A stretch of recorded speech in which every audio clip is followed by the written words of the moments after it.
Hey everyone, my name is Andrew Davis, and you're watching Conversations in Pop Culture. And yes, I am hard to kill. And before I introduce my guest, I do want to remind everyone this episode is brought to you by my sponsor, Pocketjack Comics, who have books like Palace of the Golden Princess and White Lily. And you can find those books at pocketjackcomics.com. And if you like female empowerment, great art, sexy covers, all that good stuff, feel free to go check that out. And I do not think you'll be disappointed. But enough of that, because I have with me comic creator Dave Schwartz. Hopefully, or Swartz. So hopefully I got it right. If I didn't, you feel free to correct me. But welcome to the show. Oh, thank you. No, you got it good enough there. I appreciate you having me on. Yeah, no, I am excited because obviously you got a lot going on. You have Confederate Monsters book 1 through 5 out there, and obviously it's a 6-issue series. I think, if Mhm. and correct me again if I'm wrong, but obviously this is the 5th installment of it. Yep. But before we get into that whole thing, obviously you're a comic artist. You've done a bunch of other stuff. I think you've done some lettering. So why don't you give everybody kind of a quick introduction of who you are, because you're not just brand new in comics. No, so again, I'm a comic book artist, writer, letterer, pretty much everything that there is to do with comic books I can do. And I do for my own series, Confederate Monster, which is basically the world of Frankenstein meets the Civil War. So yeah, I've been doing comics for about 10 years now. Started out doing some self-publishing stuff, but then I quickly kind of transitioned into doing projects with other collaborators. So I've been doing professional illustration for about 4 years now, and that's really propelled me forward in what I'm doing and the quality and the speed at which I can do it. And so I've been able to now kind of juggle both a career doing other people's projects as well as working on my own again. So that's where I've kind of been picking up with Confederate Monster after a couple of years hiatus. And we are only one issue away after issue 5 from finishing it. So I'm excited to get through the story and see how what people think of the ending. So I want to talk about that before we get into Confederate Monster a little bit, because I think it's interesting because, and it might have been Jonathan Hendricks who said this, where he is the name.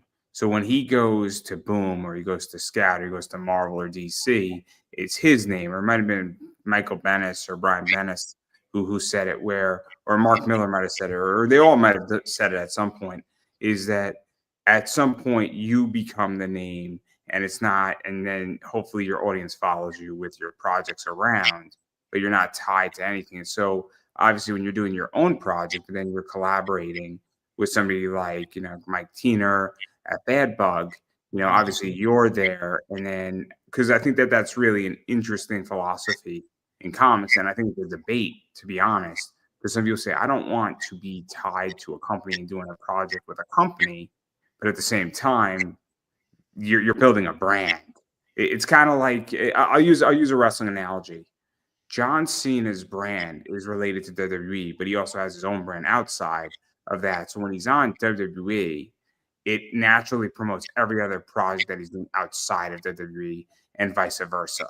And so I don't know how you feel about that, but with your work, but I think that's a very interesting discussion that sometimes happens in comics. Absolutely, and I couldn't agree with you more. I mean, I feel like there is a nice synergy there between having your work sort of publicized through other publishers or other companies, and then working for yourself and bringing some of their fans into your fan base, and then you can kind of bring your fan base along with you to the other project that you then do for someone else, and then grow that sort of community in that way. I think it's a natural kind of synergy, to be honest with you. And so far, one that I feel like has been fairly embraced by everyone that I've worked with. So, whenever I put out a project for myself, I'm always seeing, Mike Tiener or, Caleb Palmquist, who's another big time collaborator of mine. And some of the new guys I've been working with, Zach Chapman and Sean Wood, who've got projects on Kickstarter right now as well. I think especially with the Kickstarter space, it's nice to have all these different sort of networks that we can kind of, you know, pull from and introduce to other projects and other creators. And so far, I think it's been working pretty well, not only for me, but I think for other people I've worked with. So No, I find it interesting because I've heard both sides of that discussion where I've heard people say, look, I want to build my own little island and my own little thing, and I don't want to collaborate with anybody and I don't want to introduce anybody. But I've also seen other people that obviously do that and want to do that, but then they also go and do their own thing, and I think it's really interesting. And that's why I bring it up because I have a podcast and we share streams, and his audience and my audience hit two different markets. And sure, so it's nice because it's a nice collaboration because he has a lot more, subscribers, but they want to be there for 90 seconds and I have less, but they want to be there for like 30 minutes. And so you have a mhm, nice little fusion there going on and the show does okay because of right. that. But I find it fascinating. That's why I asked the question. But I do want to table some of the Kickstarter stuff, and I do want to talk about your book because it's a weird mashup, man. I'm going to tell you right now, doing Frankenstein in the Confederate South and the Civil War, it's a little bit of an interesting mashup to say the least. So, how did this idea come about? Because we know Frankenstein, we know the Civil War, the Confederacy is the bad guys, and there's a lot of stuff going on there. So, how did this all come about? Because it's a funky idea, man. I'm not gonna lie. Sure. Well, I mean, when I first started 10 years ago, I my first story was a big superhero mythical kind of thing. And I think a lot of young comic book writers, that's where we start, is our superhero story. And so I wanted to produce that first, kind of my proof of concept that I could actually do this. And so I set out to do that story. I did the thing, got to the end, didn't really do as well as I had hoped. So I kind of went back to the drawing board and I told myself I want to draw, or I want to like write up a bunch of different treatments for different genres so that I can kind of show in my next couple of pitches, publishers that I can do different stuff. And so I wanted to create a horror story. And naturally, my first inclination was I wanted to do a Frankenstein story because I always loved Frankenstein. One of my very first actual published drawings that I ever got into any kind of magazine, which was Monster Magazine, the original, was a part of a Frankenstein drawing contest. Design your own Frankenstein. I was like 8 years old. And so, in ways, I don't know, I've always felt very deeply connected to the character. And I thought, I want to do a Frankenstein story.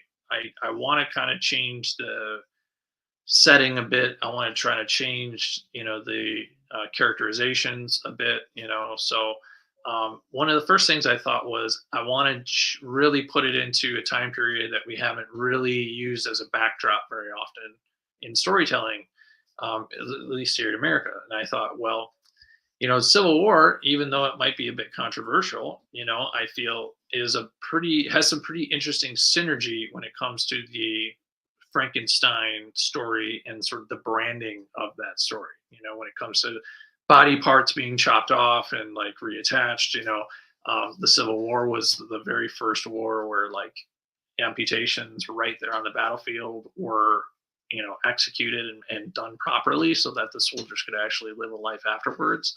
And anyway, it was to me close enough in time period to kind of like bridge the gap between modern times and the original story. That there was a lot of cool things that kind of propped up just me thinking about the two together. And so from there, it kind of, I felt, wrote itself. I didn't really feel like it was very hard to write that story. There were a lot of things that were very easy that came to me. Other things I had to rewrite a few times because I wanted an extra punch. But I tell the story through the lens of Igor. So it's a very kind of different way that you get to be involved in a Frankenstein story. Typically, it's either through the eyes of the monster or through Victor.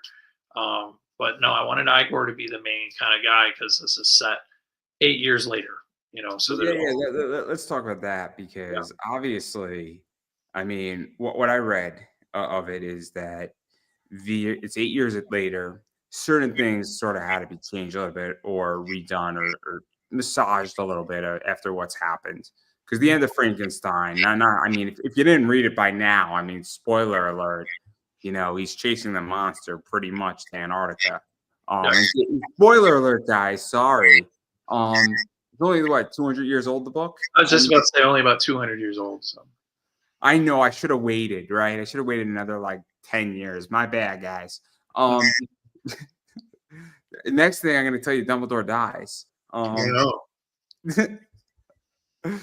But anyway, what is that like? Because obviously, if it takes place 8 years later, and then you're in this, and then stuff still happens. There's stuff right, going on. Obviously Igor is still around, and then now you're down south, then stuff's happening in the Civil War, and then people sort of know it's Igor, but they don't. And then there's other stuff and like figuring out that whole thing because it's interesting. I don't know how to explain this any other way beyond the fact that they're looking for the doctor because they want a monster to essentially win the war, right? But then there's other stuff, and they don't know that Igor is the doctor's Frankenstein's assistant. And so, like, you got a lot of crazy stuff going on. I don't know how to explain it any other way without ruining too much. that's okay. Yeah, so it's obviously inspired by the original Mary Shelley story, but Igor is not actually in the original book. Igor is a character that was created more for the movie. So one of the things that I'm kind of doing with mine is I'm taking inspiration from the Mary Shelley book, but I'm sort of twisting some of the details. So in my retelling, which is a story that you can read as part of issue 0 for Confederate Monster, because Confederate Monster actually has a prequel issue, and that tells the story of kind of how we get from the original monster being reanimated to where we start off with in issue 1. So basically, my thought was, instead of the monster being reanimated, and then there's this long period of time when there's dialogue between Victor and the monster, back and forth, build my bride, blah blah blah, like what we see in the original.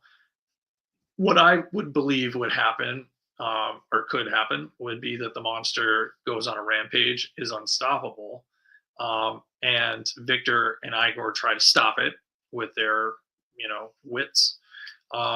Ultimately, it's subdued, but then the police find out that Victor was the one that did this, so they put him in an asylum, and Igor is instructed as to how to rebuild his life, and given sort of the means to do so. And so Victor sort of stays in an asylum for years and years and years. And Igor goes across the pond and makes a new life for himself as a different person. As we meet him, he's Dr. Daniel Schmidt. And he's like a reconstructive surgeon. So his specialty is prosthetic limbs for soldiers that come back without them. So again, I take some liberties with how I present the story. So let's talk about that because obviously Wicked just came out, and Wicked's coming to Peacock in 8 days. In case you didn't know that, and Wicked takes some serious liberties. It's the best example with the Wizard of Oz, where there's stuff where it's, I guess reduction history, or I think that might be the word, or redactive history. I'm not exactly sure the correct word here, but let's go know what we're talking about. But obviously, Wicked takes some serious liberties on the Wizard of Oz, what's happening, and how the hell we got to a bunch of stuff, right? Sure.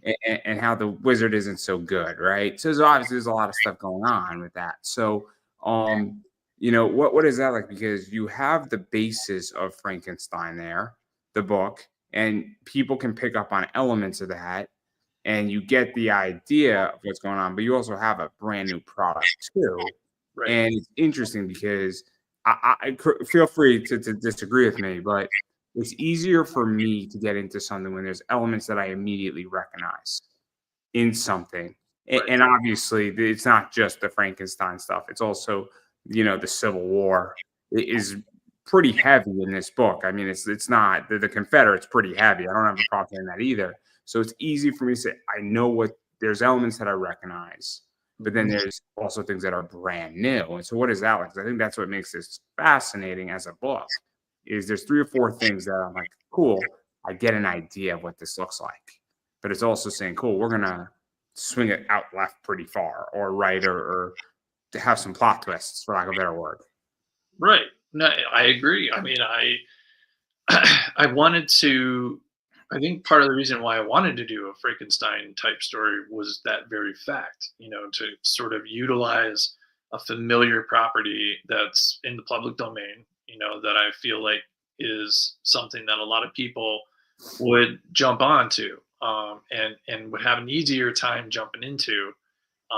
And like you were saying, there is that sort of group of people that would also potentially have interest in the Civil War and history itself, especially of our country. And I felt that those things together, like you were just describing, were a very great, sort of launching off point for a lot of people, to at least build an audience.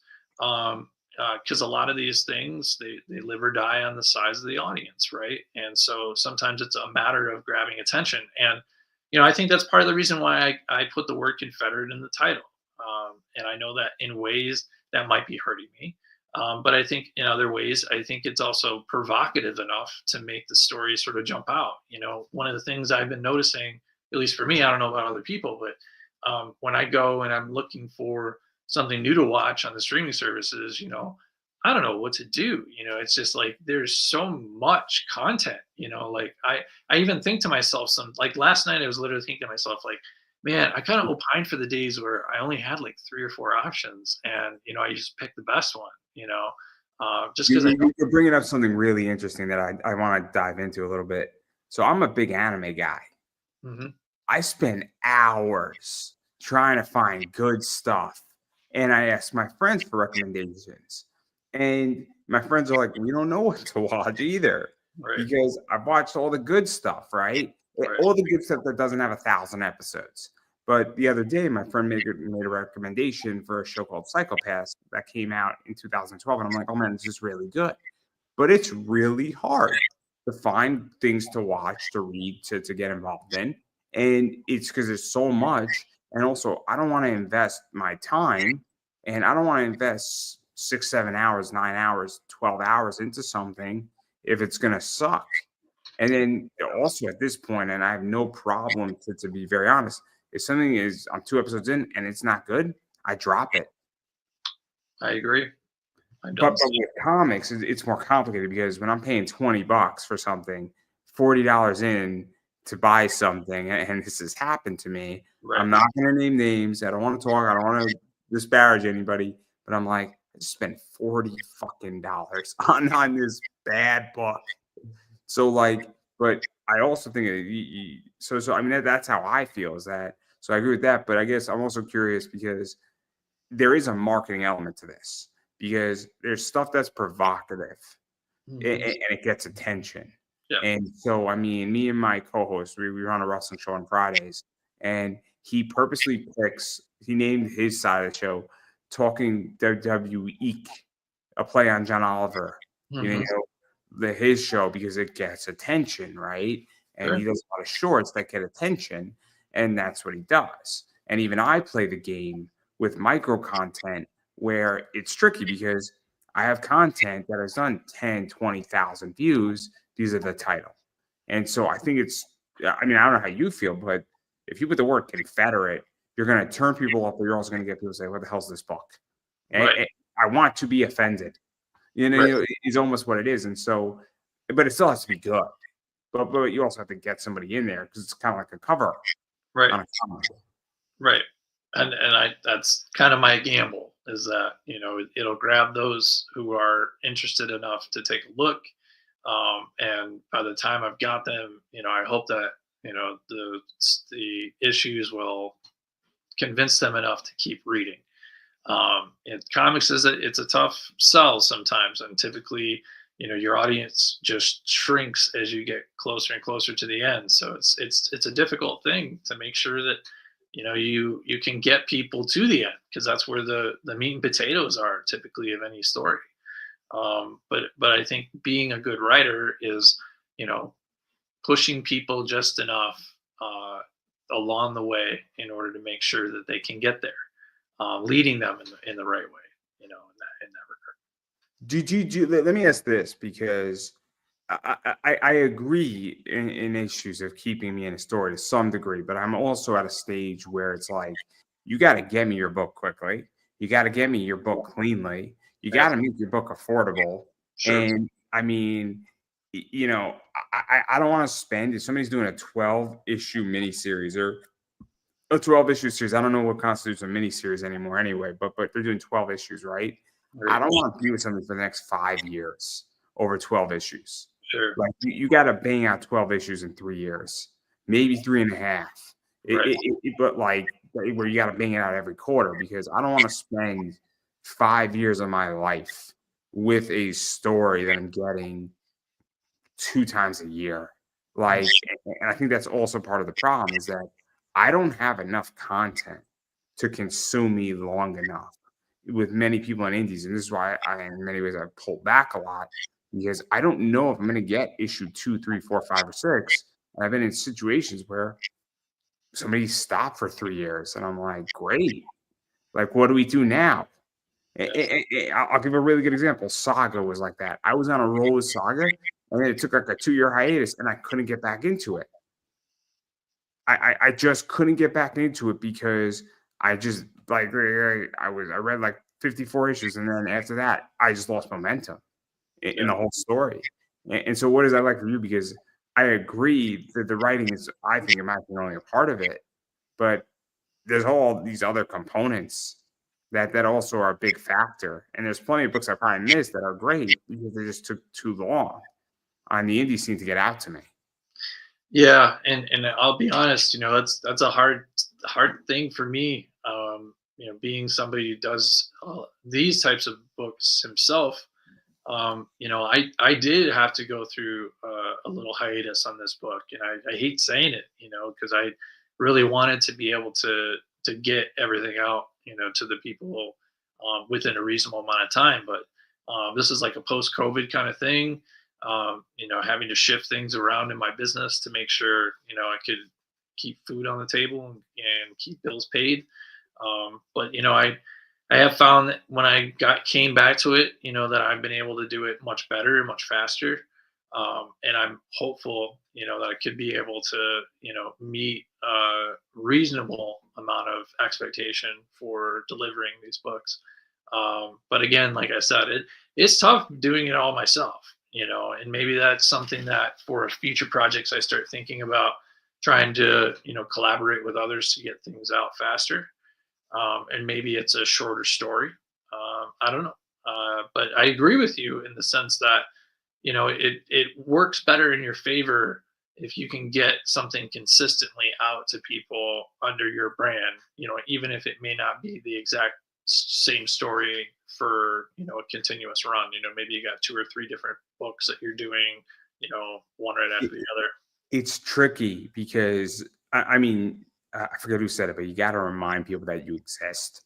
So, Yeah. every December I take off for the month of December, and I don't really care. And then a friend of mine said, "I thought you were busy and slowing down." I'm like, dude, I've been interviewing almost like 2 times a week, and he's like, dude, I didn't know you were still like in the game. And I'm like, I came back like second week in January, and I've been doing like all this interview work. He's like, I didn't want to bother you. I'm like, but I've been posting and all this stuff. He's like, I guess I just didn't see it. Like, so like it's kind of funny, but like at this point for the last 3 years, I let everyone know, hey, I'm not interviewing in December, and I don't care who you are, because there's holiday parties. I want to see my family, and well, I need a break after 11 months of interviewing. I need like legitimately time to like sleep. And Sure. watch anime. It's this new concept. I've developed some bad habits. I like to rest, everybody. But all jokes aside, I think it's really interesting because, again, I don't want to produce a comic. Um, I don't. It seems way hard and harder than I mean, I'm not gonna lie. Like, I don't have the itch to do it, Yeah, it's and, understandable. and I don't know if that's a good thing or a bad thing, but I don't have the itch to do it. So Hey, and again, it's a very big undertaking. I have I teach college students drawing, and they come to me after class or before class a lot and just talk to me about comics, talk to me about my job, talk to me about what they can do to do what I do. And so it's one of those things where I teach them the basics, but also teach them, like, you're gonna have to do all this other stuff like branding and marketing and being able to speak eloquently about your work and yourself. Um, it's all part of the job experience, or the job skills that you need to be successful at this. oh, I get it. And which I mean, I'm sure you know people. I know artists who are terrified to do a podcast, Yeah, and yet they could speak fine at a convention. And I'm like, you do realize that you sitting at your table talking to a fan who loves your cover, and you having a 20-minute conversation with them is the exact same thing here. right. And if it goes south, guess what? You could just leave. It's even better. It's even better because you're doing it virtually, so you can leave at any point. And it's like, but people and artists are so terrified of this, and I'm like, I don't think you guys get it. Like I don't think and they're like, what if I mess something up? What if I do something? I'm like, we're talking about how you drew this cover. Like nobody's gonna eat your head off. Like, but like I find it fascinating how people are just terrified of this. And then I was speaking to an artist, and he stopped doing commissions at shows because he'd be all day down at this, and instead now he doesn't do commissions at shows, or he does like one. And whoever gets there first gets it, and then he does it in like an hour and a half, and then he's done, and then he's signing stuff and talking to fans, and he walks around, and he doesn't want to do commissions at cons anymore because he wants to engage at the con. And I find it fascinating. But again, I don't have the itch to do this because it just seems so freaking hard. Yeah, I mean, and writing and drawing are two different animals too. I think that in order, if you want to do both, you really should practice both. Because I don't think just because you're a good artist makes you a good writer. Because I think that's sometimes what happens with some artists is like, oh, I can write my own story, and well, you can kind of tell sometimes. So I want to. There's a good word to use, and it's a nice word. It starts with an E. It's called an editor. There you go. Editors can be very helpful. I'm sure you've read comics where you're like, this book could have used an editor. It could have used an editor on a spell check level. It could have used an editor on a story level. It could have used an editor on a plot level. Sure. It could have used an editor for 4 pages, and then the rest was fine. I've read a book where the first 4 pages were a disaster, and then the rest of the whole 5 and like 75% were perfect. And I'm like, why'd you? If you just took out those 4 pages of this book, we would have been great. Interesting. It was the weirdest thing I've ever read because the 4 pages in the book at the start of it were useless. But the rest of the book was fine. And I'm like, somebody should have said, hey, just take this out, put out an 18-page first issue, not a 22-page, and you'll be fine. Yeah. Weird. Editors are fun and they're useful. Yeah. Yeah. I mean, they help you learn too. So yeah, no. I find this whole thing fascinating. I find it all interesting. And then obviously, I mean, it's just, excuse me. Yeah. But even going further into that, because you mentioned something about the business, and I think it's interesting also, is that obviously when you're working, and we'll use Bad Bug. Bad Bug has a lot of corporate structure in it. Mm-hmm. Corporate's not the right word. They have a lot of structure in what they do. Sure. And what did you say? A lot of moving parts. Yeah. A lot of moving parts, but I think there's a lot of structure in what they do, and I say that as a compliment. And then obviously when you do it yourself, I don't think people realize how daunting it is, because my understanding, and I ran a Kickstarter for this show, and it's not a comic, but obviously if you're doing a comic Kickstarter, You gotta write it. You gotta, if you're not drawing, you gotta find an artist. You gotta find a colorist, an inker, a letterer. If you're not doing any of that, then you gotta find cover artists. Then you gotta figure out logos if you can't build them yourselves. Then you got to assemble the Kickstarter. Then I'm missing probably a bunch of stuff here. And I know, well, I'm missing a bunch of stuff. And then after that, you gotta market the Kickstarter. You gotta push it out. You gotta say, hey, everybody, my Kickstarter's live. And then finally, when it's all done, you gotta figure out where you're gonna print your books. You got to figure out what you're going to do with the money with it. You got to figure out, hey, how do I deploy this the best way? You got all the little trinkets and stickers and all that stuff that you promised everybody. You got to then fulfill it and bag and board it. And there you go. That's like 9 months. Yeah. And a lot of these guys that are doing it now, some of them by themselves and some of them with a big team, like Bad Bug,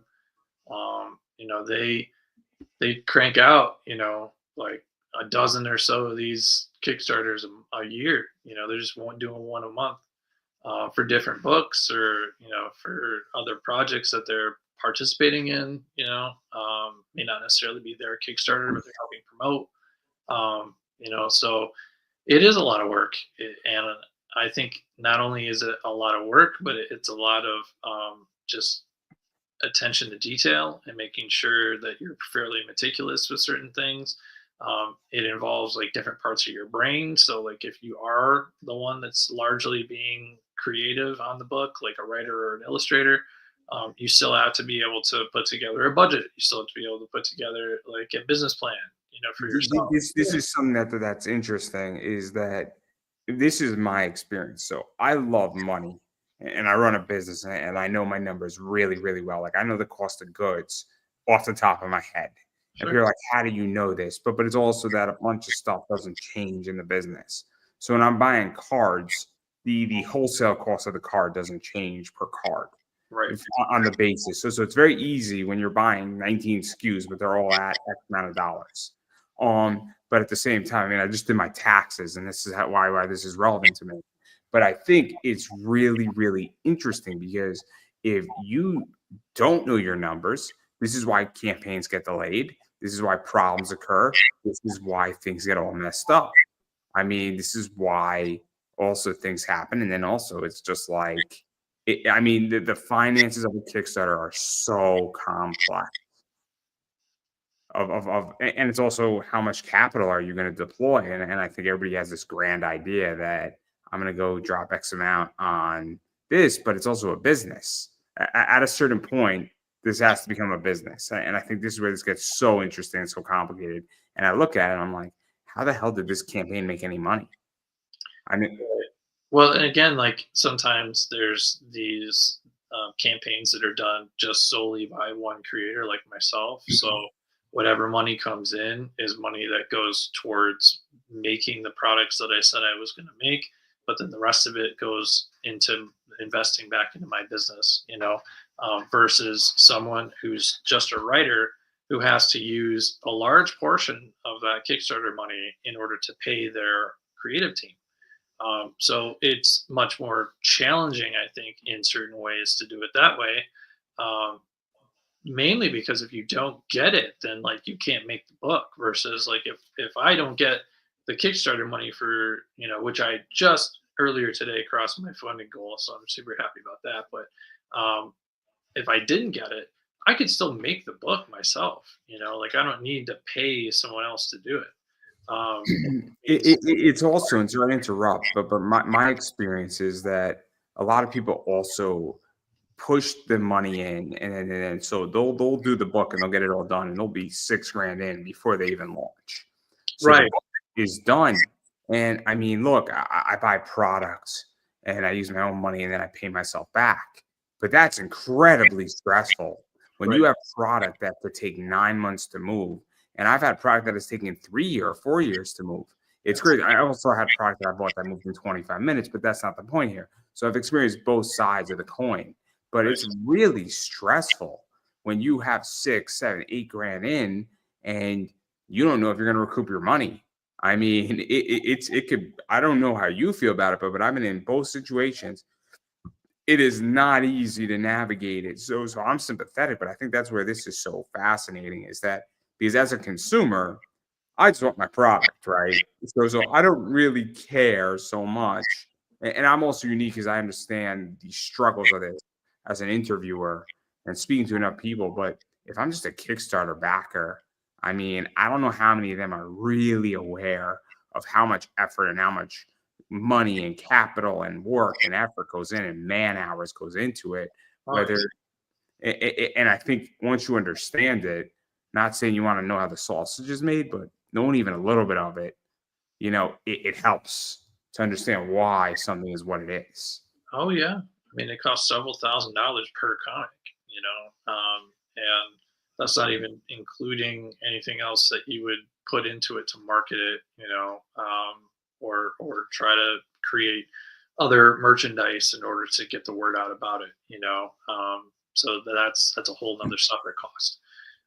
But yeah, it is not only a lot of budgeting and cost analysis, but I think once you do one or two of them, you start to get a feel for what you need, what your margin should be, where you need to be in order to be able to make the book, versus where you would like to be in order to turn profit. Lots of things like that that can change and will certainly sort of evolve as you go from project to project. But I will say, from my perspective and the projects that I do, I don't do as many because I really can't, service. I would have to take an entire month or two off of my other regular jobs in order to be able to, get a really consistent amount of Kickstarter campaigns out there, akin to. So let me ask this though, because I am a strong believer. So I have a 9 to 5 job and I have an eBay business on the side. I don't want my eBay business to be my main job for a variety of reasons. My eBay business is fun, but it's also spotty. So my main job is going to be my breadwinner. I also have a 401k at my main job. I have healthcare. All that stuff is worth money and it's helpful. And so the way I view my main job is that it's my base income. And I don't see why I can't have a nice, successful little side business and have my main job and it changes my income bracket. And Right. I think sometimes people, and this is just my experience, is that why can't you have a main job and do 3 campaigns a year and have a good time doing comics and then eventually you hope that your comics take care of themselves, right? Because that's what I see, at least in what I you run my business as. And I think that sometimes people just want to go balls to the walls and they don't think about saying, wait a second, like I have best of both worlds. Because again, it's really, really complicated to run this like a business in which that once you cross that line, you got to crank out like 25 of these a year to and you got to really know what you're doing. And you also probably need some serious starting capital to do it too. Yeah, I mean, if your goal is to self-publish comic books as a full-time gig, yeah, for sure. I mean, the way that I do things, I'm doing books for other people as my full-time gig, and that in and of itself can be stressful, because it is spotty. It's not, like you get paid every 2 weeks. You consistently know that that's coming in. It doesn't have the health care or anything like that. It's a freelance, type situation. It's also the idea that at any given moment, anything could change. Right. Right. And again, I feel as though I have the skill set to be able to kind of pivot if I need to pivot. Um, I did storyboarding for quite a while before I did comics, and that paid really well. It actually paid much better than comic books. But I didn't like it as much, and the industry was changing a bit, and so I just decided I wanted to try out comics for a little while, and I've been able to do pretty well with it so far. Right now I'm trying to increase my cover commission number, as well as my regular commissions. I think everybody's trying to do that, really. But that's the one area of my business I feel like I could definitely grow. So let's actually talk about that a little bit and even just changing because obviously I feel comics have changed. And I'll tell you what's changed in my business. Bad girl art was doing great, was ascending, was doing nicely, a little bit diminishing returns, but not significant. And that thing took a nosedive. And I have no problem stating that Zenoscope has taken a nosedive Hmm. on a bunch of books, and a bunch of other companies have as well, where the value just isn't there right now. And they're really hard to move. And I'm moving out of that space heavy. And there's other stuff, and even other artists are oversaturated and overplayed and overutilized, and they've taken a nosedive, or they're just harder to move. And so I'm just selling books dirt cheap and just sitting on the sidelines for a while with stuff. I'm not done with comics. I think stuff is going to come back, but clearly there was a shift in the market, at least as far as my eBay goes and when I'm selling. And I've noticed the same thing across a lot of stuff where a lot of stuff is extremely similar, and I just don't see it. I see that some of it is still moving, some artists are still moving heavily on Kickstarter, but I don't see the value. And comics is oversaturated, and a lot of cover artists are too. So I mean that's where I'm curious how you feel, because at this stage there's more projects than ever being crowdfunded, being published, being put out there. There's more variance than there's ever been in the history of comics, because I can go to Marvel, and then if I order 3,000 copies, I could get my own variant in my eBay store if I wanted to. I mean, all I have to do is legitimately make 2 phone calls, and then I'll drop. I don't know what they're going to charge me, but it'll run me like 7 grand, give or take. But I can have my own variant, Right. which is crazy. But so can everybody else. So I'm curious how you feel, because clearly a lot of changes have occurred in the last 5 years. Yeah, no, I totally agree with that. I mean, I feel like there's probably going to be a period of consolidation. I would imagine that at some point, um, smaller groups that have been growing will probably start to bring more and more other books under their umbrella. And I feel like, those types of smaller indie groups will probably, begin to grow a little bit more and consolidate more books together. And I'm not really sure where it will go, beyond that.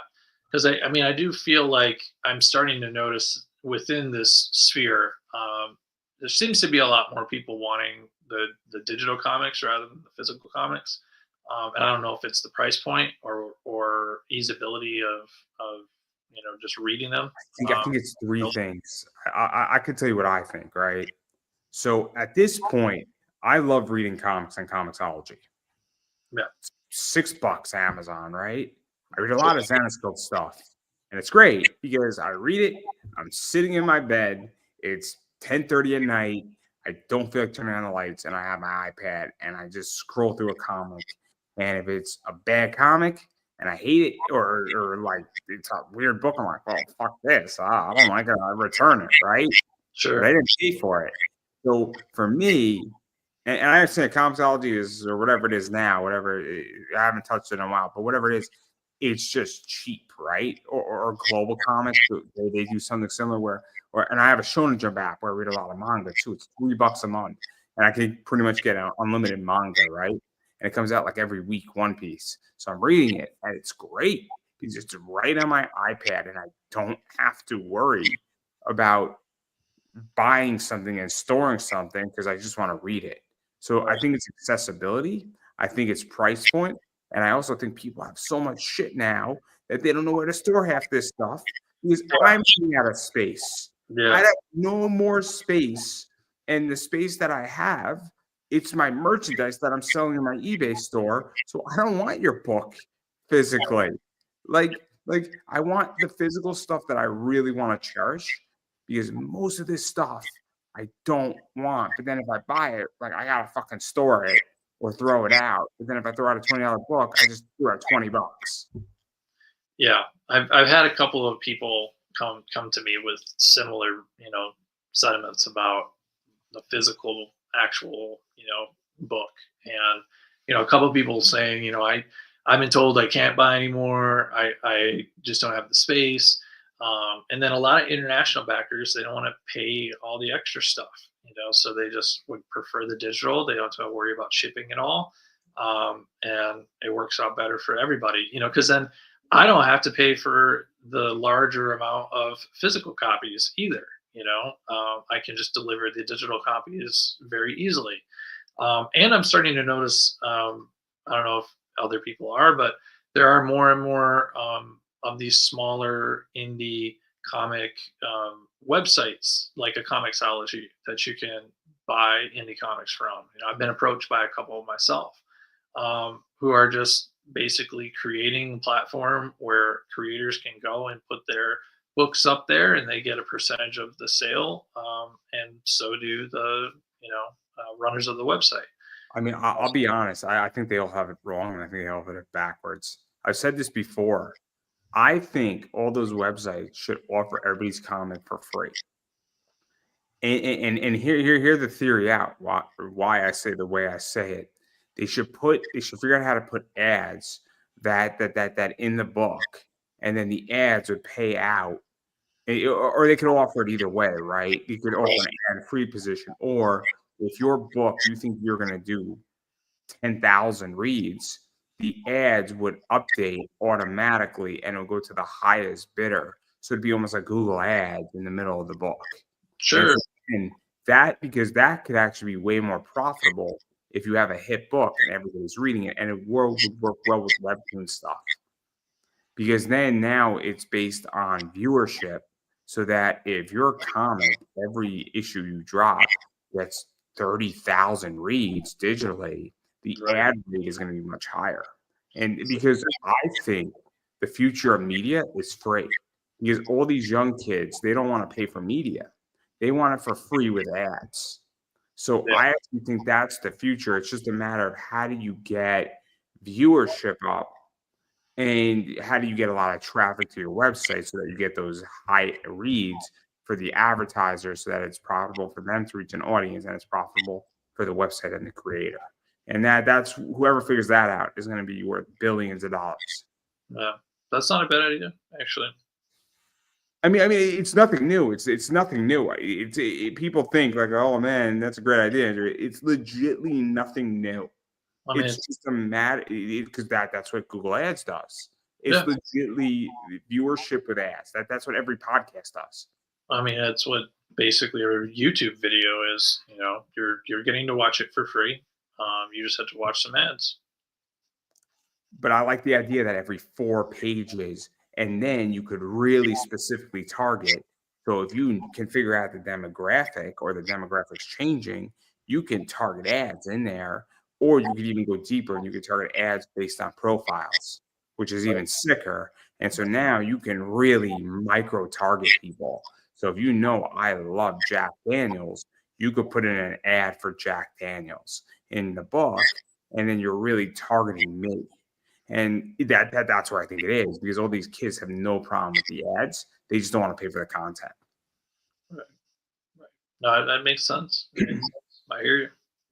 That's the future of digital comics. Yeah. And people are just not ready for it, but it's coming. Some are.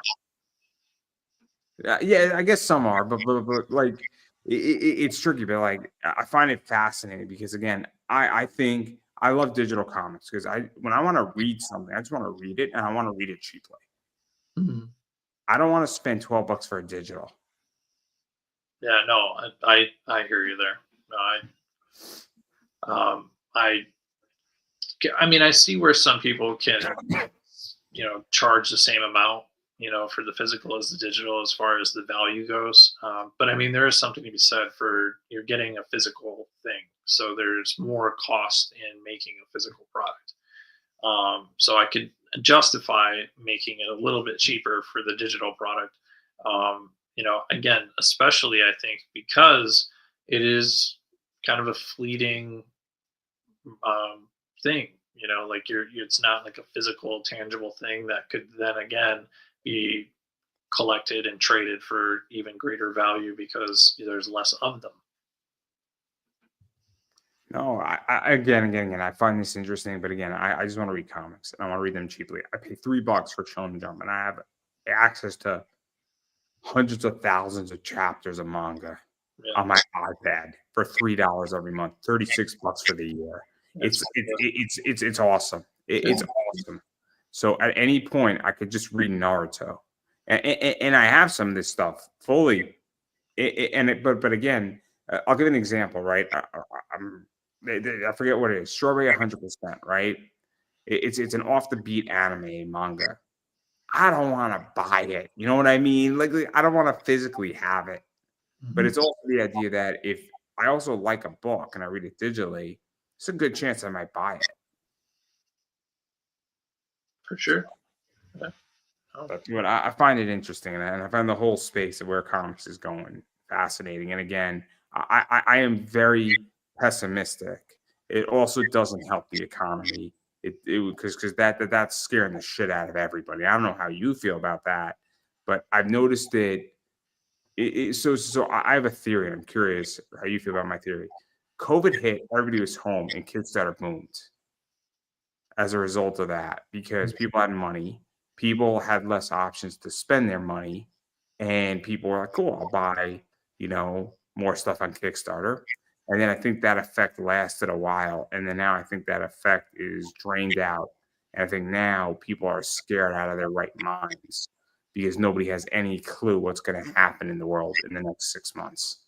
mhm. I don't disagree.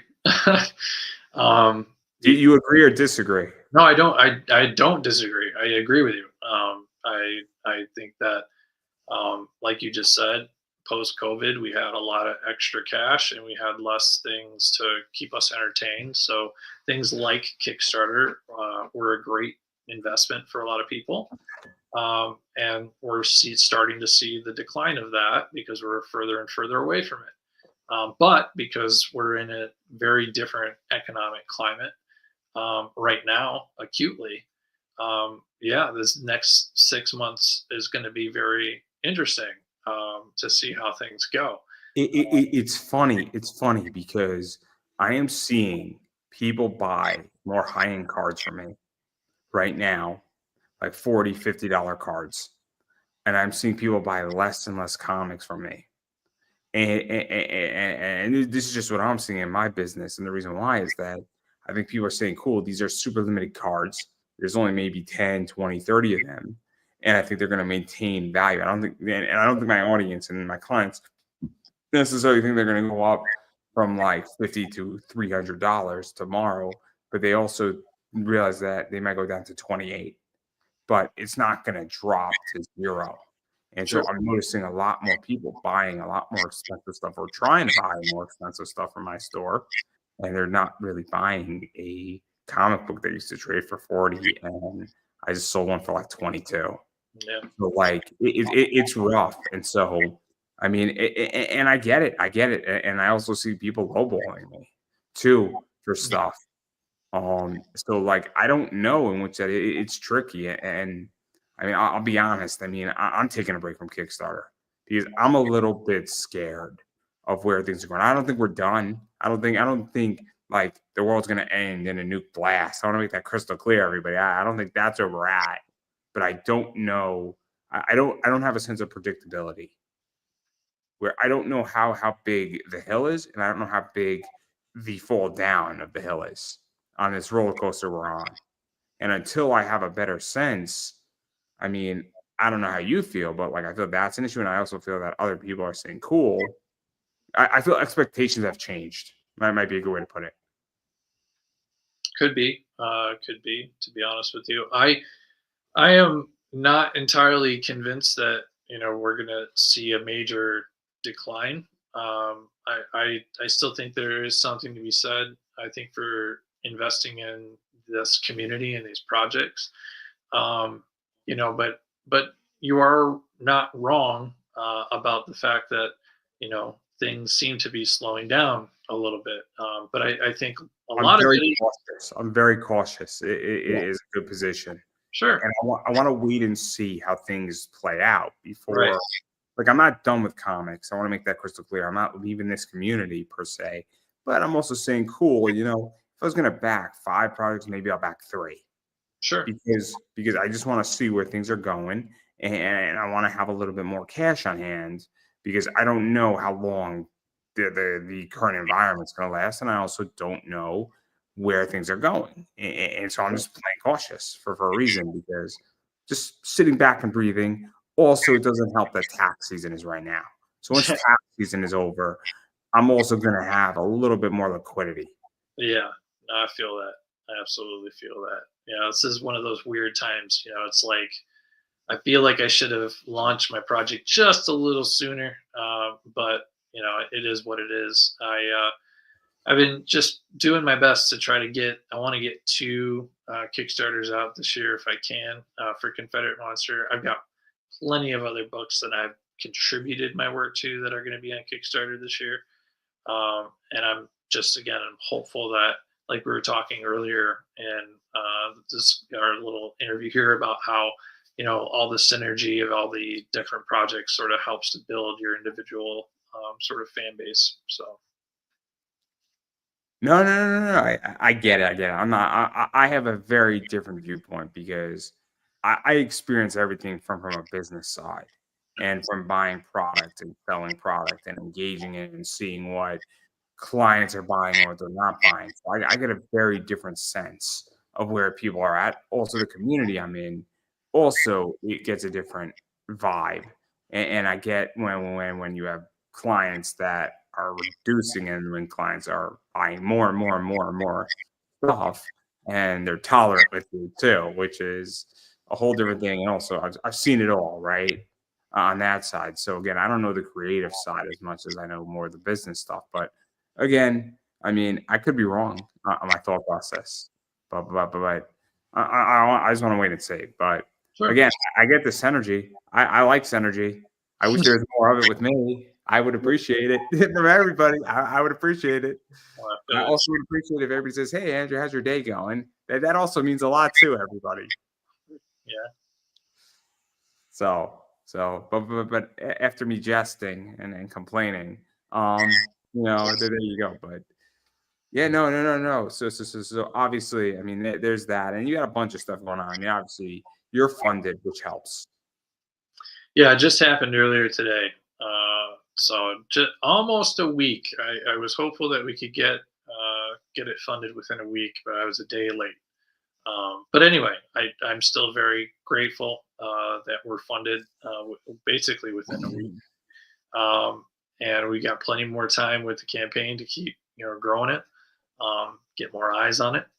Uh, Let, it's let me ask this. Let me ask this, because I'm always curious about this. Where I've heard a lot of debates on this, and I'm curious how you feel on it. Do you think that it's better to ask for a lower amount, or the bare minimum of what you need, or do you think it's better to ask what you really need? Because that's also a debate. Because once you're funded, right, there's a few things that happen. Obviously, Kickstarter wants to push it a little bit more to a degree, and their algorithm pushes it more. Also, people feel more comfortable, right? right. It's hard to be, obviously, I know certain people are going to fund, right? Tom Hutchinson is going to always fund, and I try to be backer number one. And then if I'm interviewing Tom, I'm like, so who's that asshole who's backer number one, Tom? Yeah. I always ask when I'm somebody's number one backer, and the first one, I'm like, who's that guy who's that number one? He must be a really handsome fella. Um, yeah. But beyond the joke, I sometimes don't feel comfortable backing until something is funded. Sure. And so, what is that like for you? Because I think it's really interesting, because I know plenty of creators set their goal at $500. Yeah. I mean, and I get that. I think for me, I want to make sure, from my perspective, I want to make sure that I have my bare minimum to be able to do what I feel like I need to do in You order don't to. want to fuck yourself, is what you're saying. Yeah, I mean, and one of the things that I've noticed in doing campaigns over the years is, if you're not accounting for everything, you can really screw yourself over. I've done a couple campaigns in the beginning where I wasn't factoring in enough for shipping. So I wound up having to put in some more of my own money in order to make sure I could ship it all. But nowadays, I think I've gotten it to a good place where I understand what it's going to be, and I, estimate correctly, or even overestimate slightly to make sure that I know I have enough. And whatever I have above and beyond that is just going to help me to be able to take more time off, to do more of the book. And that's basically what I tell people. If I were working as a writer on a book with in a art team, I would love to put a stretch goal on there that would just help me to be able to pay the artists more. I heard that through, I can't remember who it was, but there was a live stream the other night, and I was listening to this guy talk about his stretch goals, and one of his first stretch goals was to be able to pay their artists like an extra like $200 a page. And I thought, wow, what a stretch goal! Like that's a pretty cool thing for artists in the community, and just being able to give money back to those who are making a lot of this stuff come true. But anyway, I definitely lean on the side of making sure that I have enough to do the bare minimum, and then anything else I can just reinvest in the book. I think it's interesting. Again. I mean, this is why I'm not going to be good at Kickstarter, because it's so tricky on that balance. In which do you put, where's your bare minimum, Yeah. and then how do you reinvest your capital in? Because I've had this discussion with people, and the discussion did not go well on an interview. Where do you buy more books? Because that's good for the business, but is it necessarily good for the project? Right. And where does your extra capital go? Because again, if you could print an extra 200 bucks and then you go to cons and sell that, that doesn't directly help the campaign, but it helps you, and Right. it might keep the lights on, or it might create seed money for the next campaign, and then therefore you can go do it, and you're just further ahead when the next time you do this. And then, or do you make it a gloss cover, or do you add stickers, or do you add another 2 pages in there? Like, and this is where this gets really tricky, because Kickstarter's not the be end, or it's not the be all or end all. There gets a point where it's like you got to move the book outside of Kickstarter too at some point, and you could put all the money to the Kickstarter, print all the books for Kickstarter, but then you have no product at convention. Right. So it's a tricky situation, I guess. Yeah, right, it can be for sure. And typically I lean on the side of reinvesting the money into being able to take time away from my day job in order to do more of the book, because I can get the book done faster that way.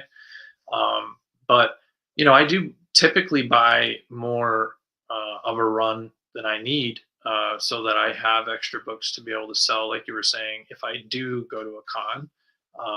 But I also have typically, for these books that I've been doing for Confederate Monster, a tier where I give like a reduced catch up sale. So if someone wants to catch up on the book, you can get like issues 0 through 5 at a reduced price, but only the number that I have left from the last campaign.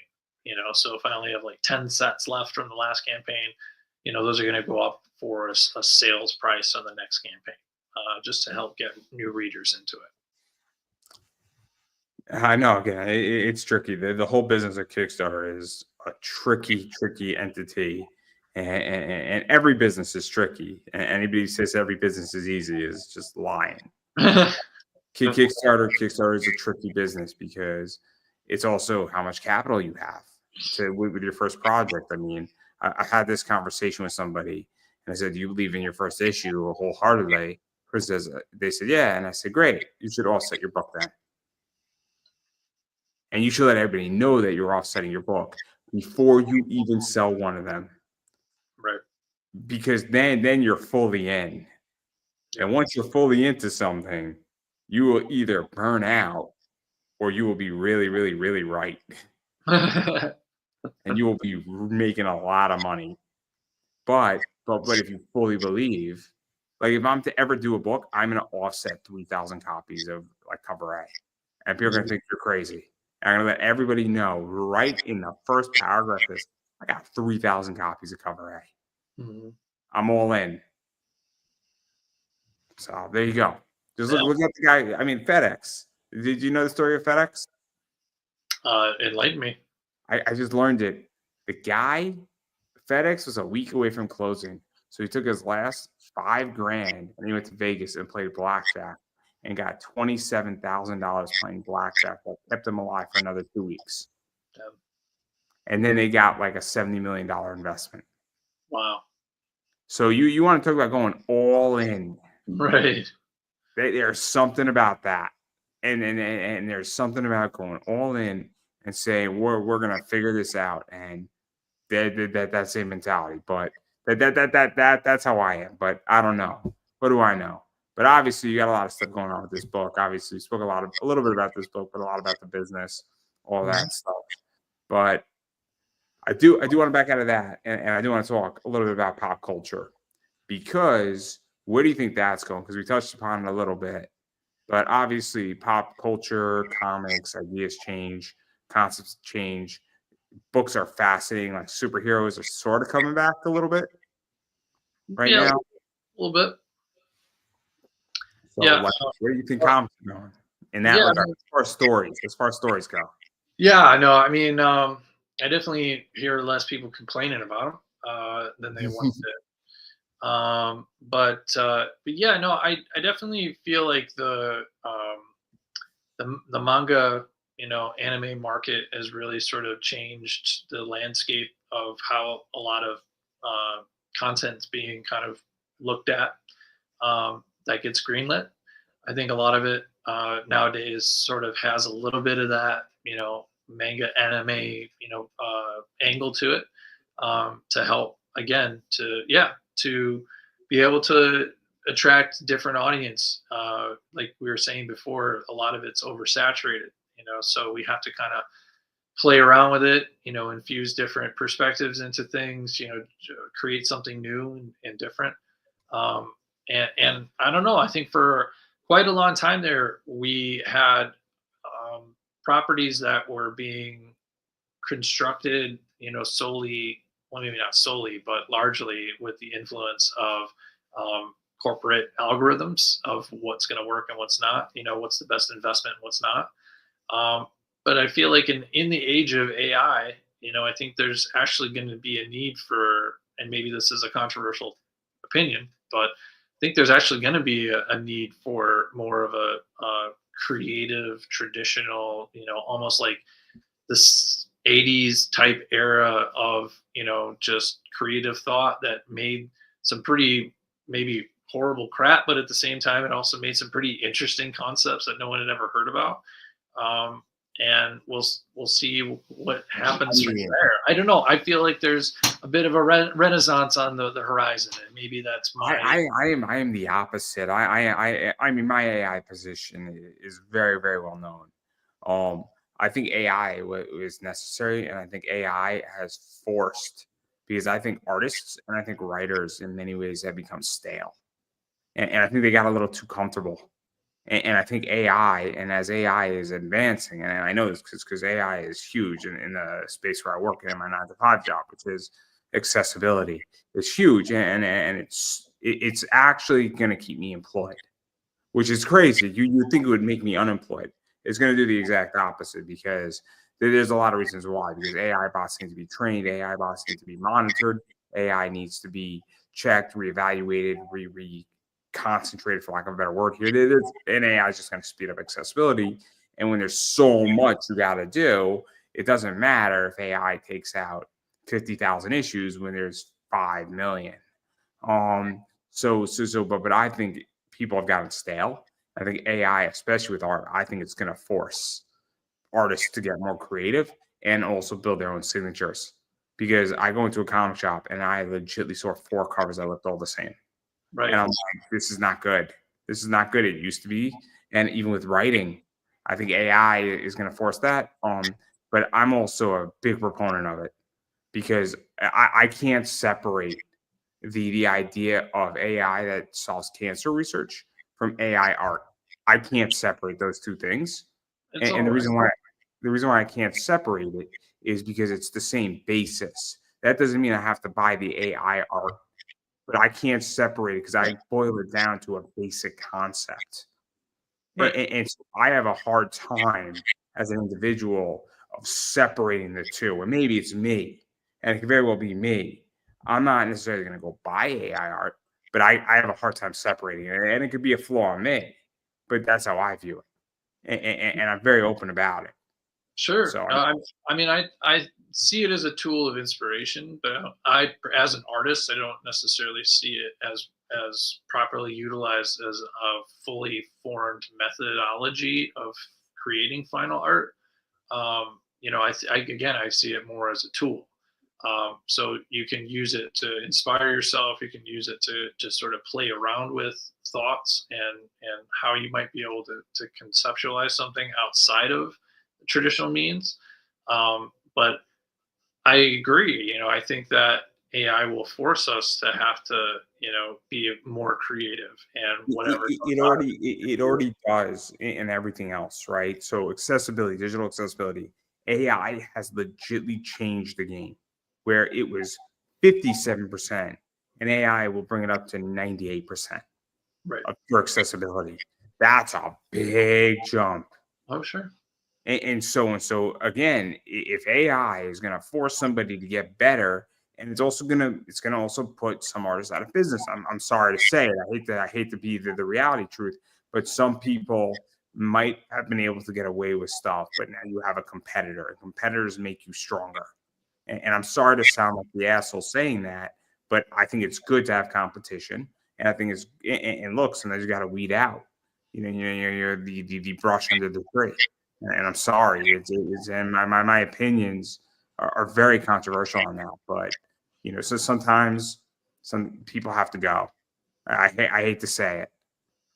Well, I mean, if you're not evolving and you're not challenging yourself to be different, because I think that those will be the artists that prevail are those who are very different and hard to replicate, you know. So yeah, for sure. I can name artists who came into the scene and were very different when they first came out. Senko Minaki, when she came out, she was very different. I think Brian Meligo, when he came into it, he was very different. Elias Shazudis was very different. And then we could even go backwards and go further back to Frank Miller. Frank Miller's style when he first dropped was that boxy, little bit sloppy, Batman, but it was so different when it dropped. And you're Yeah, like, okay, we have something that's different in this, and it's fascinating. And it's really cool. So right, yeah, and then I think AI is going to force that, and I have no problem stating that. for Um, sure. but I think we're going to get to a point where we're not going to know if it's AI or not. I think it's coming. I think it's going to be fascinating. Yeah, I agree. I agree. It's going to be tough. It could be scary. It could be scary. It could be also really, really interesting what's going to happen. And then the legality of it is going to be a nightmare. But Yeah, it really will be. I don't want to be a lawyer right now. I don't want to be one either. And I'm not. And I'm not anybody else's lawyer either. So, Hmm, hmm, hmm. I didn't go to law school and I didn't want to go. It was hard. I can only imagine.